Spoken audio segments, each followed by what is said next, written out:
Welcome to Agra.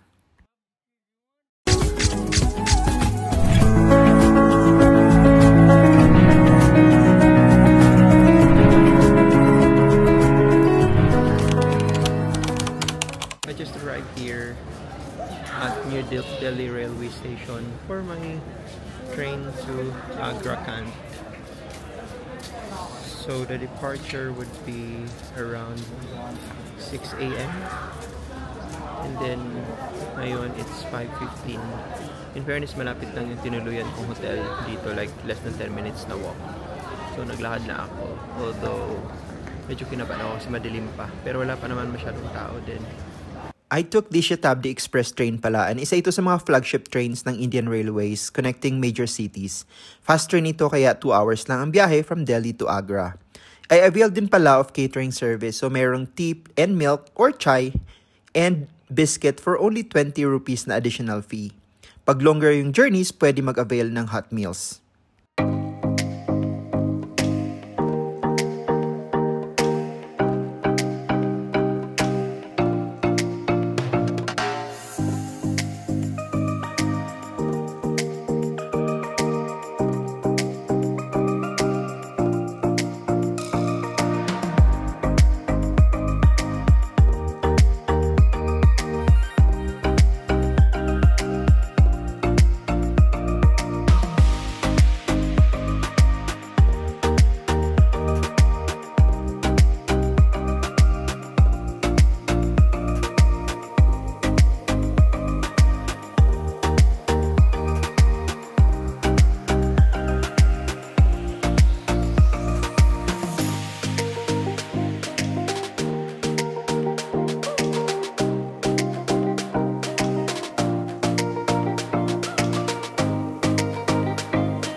Andito na ako sa train and comfortable naman. Yung bilog ko was AC chair.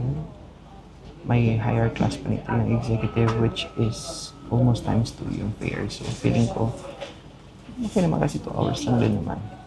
Almost 2 hours, 1 hour and 50 minutes lang yung biyahe from Delhi to Agra. So ayun, I'm sure punuan to. Sana nga tama yung training sinakyan ko. What if, diba? Pero parang nakita ko naman doon yung train number. In fairness, umalis naman siya on time. Actually, 6 talaga, sharp umalis. And 1 hour and 50 minutes ang biyahe nito. Ang first stop would be Mathura, then Agra Kant na. Sobrang ganda pala nung sunrise nung journey ko from Delhi to Agra, and as in amazed talaga ako. Parating namin ng Agra Kant station and medyo delayed yung pagdating kasi dapat 7:50 yung arrival nito pero 8:05 na ngayon. Kapanting delay lang naman, so it's okay kasi 11 a.m. pa rin naman yung check-in dun sa hotel na tutuluyan ko. So, okay lang din. Hindi naman ako nagmamadali this time. Ayan. Nandito na kami sa Agra Station. Ayan na ang gulo-gulo na. Actually, mas magulo dun sa sa New Delhi railway station. Kasi of course, mas malaki yun kaysa dito.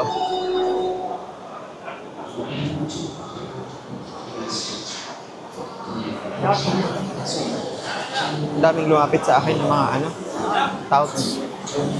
But mag-Ola or Uber lang ako papunta dun sa hotel. Hindi naman ako nagmamadali. So ayun, nag-Uber nga ako kasi hindi makita sa Ola yung destination, yung hotel na tutuluyan ko. Kaya I opted for Uber, kaso yung pick up naman ng Uber is medyo malayo-layo sa terminal. So ayun, naglakad pa ako. Nakarating na din ng hotel and then room tour muna tayo. So this is my room here in Agra. And sobrang simple lang, pero in fairness, malinis naman. Ayan, may free din na mineral water, and I only paid like 2,800 for 3 nights. So good deal na siya. And yan yung view sa labas. Wala naman talagang view. But yeah, at least may window tayo ngayon for a change. Tapos, ayan, may kettle din. Tamang-tama, pwede magkape. Tapos ito yung CR. Ayan. And may heater. So, may sabon. Actually, good deal siya. So, sana mabilis yung internet. Ayan, may TV din. Yun lang, wala pala. Ayan, akala ko walang AC. Meron pala. Yun. So, lagay ko na lang yung link, guys, if you wanna stay here at zip code. So far so good. At saka mabait. Yan, inallow din ako mag early check-in kasi available naman daw yung room, so dapat 11 pa. Pero 8:20, anong oras naman yun? 8:45 ata. And andito na ako sa room. Nag-rest lang pala ako the whole day, tapos hapon lumabas ako papunta sana sa Metabag for the sunset. Kaso ma-traffic, so late na ako dumating at sarado na. So sa Taj Viewpoint na lang ako pumunta at magkatabi lang naman sila.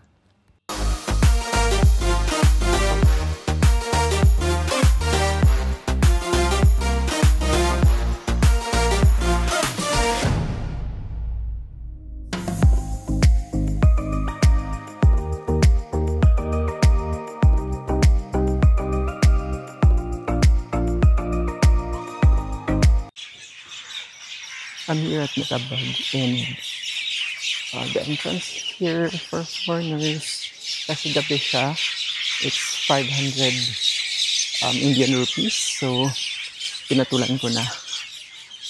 Kasi dapat 200 lang siya pag daytime na visit. Pero full moon, almost full moon kasi ngayon, so ayan, I'll try to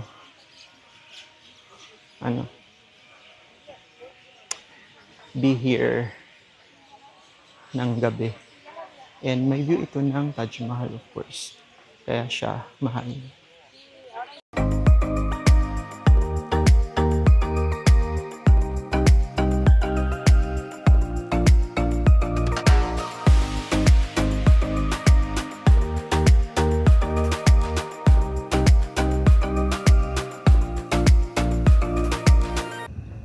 So ako na lang din mag-isa dito, kaya uwi na rin ako. Kasi feeling ko matagal pa yung yung moon kasi I think lilipat sa kabila later. So yun yung maganda, yung nandito siya closer to Taj Mahal. But hindi ko na siya makakantay. It's past 6 AM and papunta na ako ng Taj Mahal. Yung accommodation ko is basically just a walking distance. Kasi hindi rin naman makakapasok yung sasakyan pag may area lang na hanggang pwede sila doon. So yung area na yun is sobrang lapit lang sa place ko. Umalis ako ng 6 AM doon sa hotel, and for sure marami na nakapila ngayon. Yung sunrise would be 6:29, so yung opening ng Taj Mahal is like 30 minutes before sunrise. So most likely open na siya ngayon, and may mga nakapila na doon or nakapasok na yung iba. So this is my second time dito sa Taj Mahal. This time nag-book ako online. Last time parang bumili ako ng ticket doon sa counter. This time online ako nag-book, and may discount siya na 50 rupees, so 150 lang siya instead of 11 rupees. Almost there na. And inabot din ng 13 minutes yung lakad ko from here to the entrance. So yan, mabilis ako naglakad. So mga siguro 15 to 20 minutes kung hindi ako hindi ko binilisan yung lakad ko. But it's there already.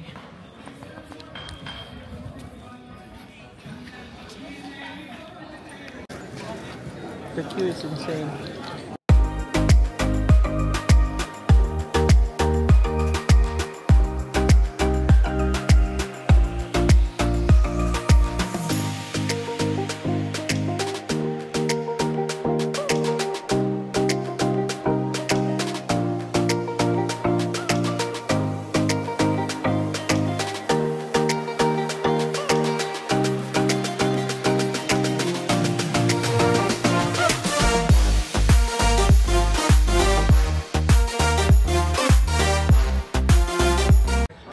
Inabot din almost 1 hour yung pila papasok. Sobrang daming tao. And medyo syunga ako. Dinala ko kasi yung tripod nitong Osmo na sobrang liit lang. Pero nakita nung nag-check, so I had to go back para iwanan yun sa cloakroom or yung locker room nila.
There are few places in the world that truly take your breath away, and this is one of them. The Taj Mahal, a symbol of love, mystery, and unmatched architectural brilliance.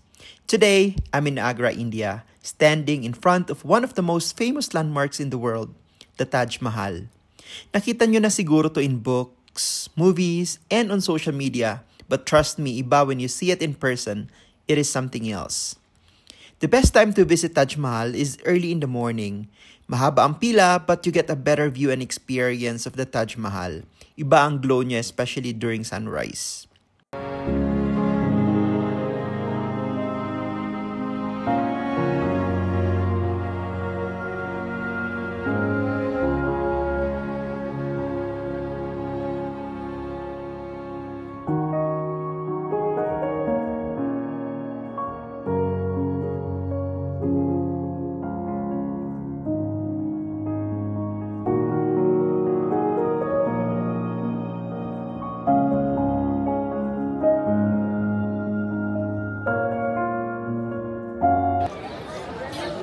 Dati bawal talaga mag-video dito nung pumunta ako. May naka-ano talaga doon, may nakalagay na bawal yung mag-video. Ngayon pwede na mag-video pero bawal yung mag-reels, mag-TikTok siguro. Bawal naman kasi talaga yung TikTok dito sa India. So yung mga gano'n na mga stunts, yun bawal yun. But yung pag-video ng ganito, it's allowed naman now, unlike before. Sobrang haba talaga ng pila kanina. As in, nakapagod din. At saka, maraming sumisingit-singit. Tapos pala talaga dapat pumili na ako dun sa isang line. Anyway, ayun, sobrang dami na ng tao dito sa loob. And I don't think it's going to disappear anytime soon. Sobrang daming tao. Imagine, every day they get this much visitor. Every Friday, except every Friday kasi closed ito every Friday. But imagine that they get this much visitors every day, and for foreigners it's 1,100 rupees. So may discount siya 50 rupees if you book online. There's a lot of foreign tourists here. Like everyone's here. Sa bagay, this is one of the new 7 wonders of the world, so iba talaga. Ano nga ba ang story ng iconic monument na to? Well, the Taj Mahal was built by Emperor Shah Jahan in memory of his wife, Mumtaz Mahal. She died while giving birth to their 14th child, and his love for her was so deep that he wanted to create the most beautiful resting place in the world. And he did it. Construction started in 1632 and took about 20 years to complete, with over 20,000 artisans and workers from India, Persia, and even the Ottoman Empire. It's made of white marble, but what makes it even more fascinating is the intricate inlay work. Real gemstones like jade, sapphire, and turquoise are embedded into the walls. Now let's talk about some of the architectural genius behind this place. Did you know that the 4 minarets are slightly tilted outward? That's actually a safety feature. If an earthquake ever hit, they'd collapse away from the tomb instead of damaging it. And here's something cool. If you stand at the entrance gate and move forward, the Taj Mahal seems to grow bigger. But if you look backward, it looks like it's shrinking. That's not your eyes playing tricks. It's carefully designed optical illusion.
O diba, ang swerte ko.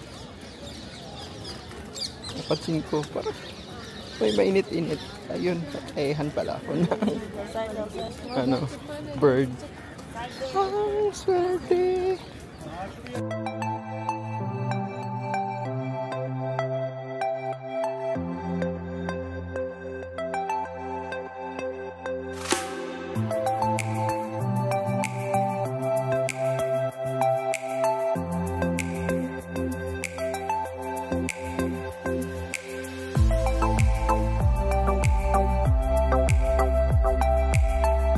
There's just too many people in here, so don't expect to get a really good shot unless you have someone with you or you hire a photographer, because when you're alone, you're traveling solo, it's just gonna be you and the crowd. Nakaupo na lang ako dito, tapos rest na lang saglit ako. Alis na rin ako. Naikot ko naman na, hindi na ako pumasok doon sa mausoleum kasi napuntahan ko naman last time.